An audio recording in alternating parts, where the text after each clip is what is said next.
Bruxismul este o afecțiune de scrâșnire sau încleștare a dinților, diurnă sau nocturnă, cu o intensitate variabilă.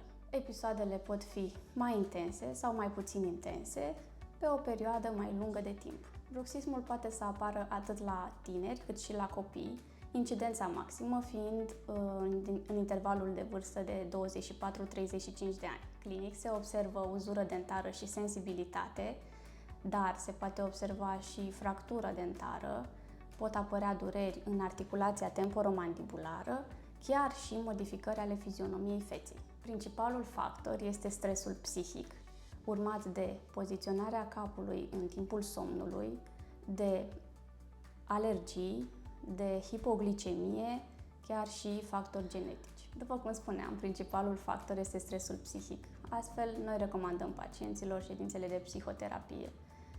După acestea, sunt recomandate mișcări de decontractură musculară, cât și mersul la stomatolog pentru a se realiza această gutieră oclusală sau gutieră de bruxism. Această gutieră de bruxism, practic, este o protecție dentară realizată de către medicul stomatolog. Acesta ia o amprentă, o trimite tehnicianului dentar, iar acesta ne realizează această gutieră care este dintr-un material moale, flexibil și ușor de poziționat pe arcada dentară. Se poartă și ziua și noaptea, dar în special bruxomanii nocturni.